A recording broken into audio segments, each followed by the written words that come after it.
गरीब किसान की कहानी। एक गांव में एक गरीब किसान, उसकी पत्नी और उसकी बेटी रहा करते थे।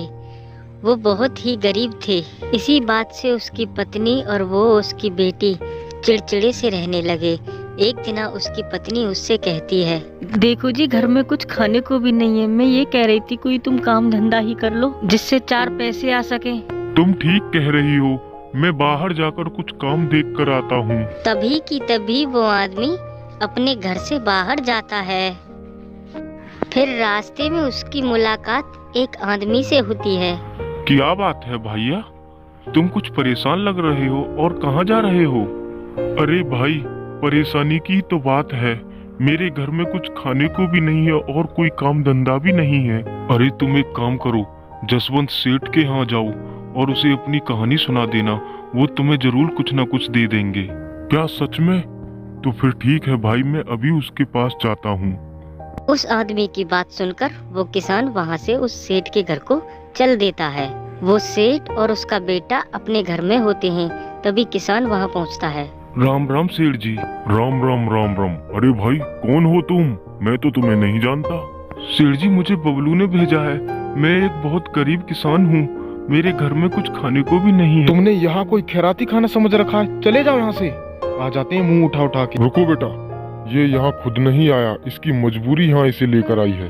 अरे पापा, मैं जानता हूँ ऐसे इंसानों को, पैसे के लिए कुछ भी कर सकते हैं। अच्छा भाई, तू ये बता, क्या परेशानी है तुझे और यहाँ किस लिए आया है? मैं क्या सहायता कर सकता हूँ तेरी? सेठ जी, अगर आप मेहरबानी करके मुझे कोई नौकरी दे दें तो मेरे परिवार का पेट पल जाएगा।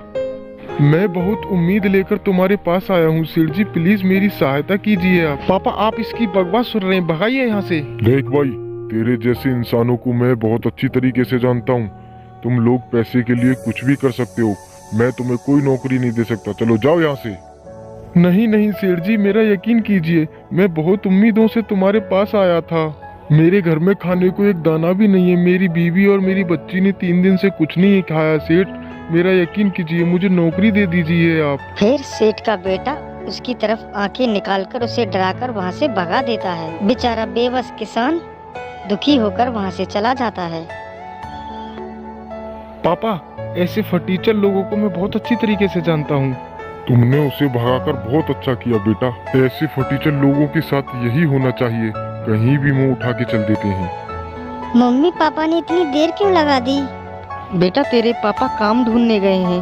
काम ढूंढ कर ही वापस आ जाएंगे, तुम चिंता मत करो, वो आते ही होंगे थोड़ी देर में। तभी किसान वहाँ आ जाता है। मम्मी वो देखो, पापा आ गए। क्या हुआ जी, बड़ी देर लगा ली आपने? कोई काम मिला या नहीं अभी? सावित्री, हमारी किस्मत में धक्के खाना ही लिखा। मैं एक सेठ के पास गया था, उन्होंने मुझे बेइज्जत करके भगा दिया। कोई बात नहीं जी, गिरे में सब लात मारते हैं। आज हमारी किस्मत खराब है, इसलिए कोई हमारा साथ नहीं दे रहा। ठीक है सावित्री, मैं बहुत थक गया हूँ, जाके आराम करता हूँ। तभी किसान दुखी होकर अपने कमरे में चला जाता है। फिर अगले दिन वो सेठ बारिश में भीगता हुआ आता है। अरे, ये तो वही सेठ है जिसके घर पे मैं नौकरी मांगने गया था। लगता है ये बारिश से परेशान है। फिर किसान सेठ को बुलाता है। अरे सेठ जी, बारिश में मत भीगिए, आप बीमार हो जाओगे। मेरे घर के अंदर आ जाइए, जब बारिश चली जाए तब चले जाना। फिर सेठ किसान को देखकर सोचता है, अरे, ये तो वही आदमी है जो मेरे घर पे नौकरी मांगने आया था और मैंने इसे भगा दिया था। चलो थोड़ी देर इसी के घर में काट लेता हूँ। फिर सेठ किसान के घर में चला जाता है। किसान आदर से उसे अपने घर में ले जाता है। सेठ जी, ये मेरा घर है, यहाँ आपको कोई परेशानी नहीं होगी। अरे सावित्री, देखो कौन आया है, जल्दी आओ। तभी किसान की बेटी और उसकी पत्नी वहाँ आती हैं और उसकी बेटी बोलती है, क्या हुआ पापा, और ये अंकल जी कौन है तुम्हारे साथ? अरे बेटा, ये वही सेठ हैं जिनके घर पे मैं नौकरी मांगने गया था। बेचारे बाहर बारिश में भीग रहे थे। नमस्ते अंकल जी। नमस्ते बेटा, नमस्ते।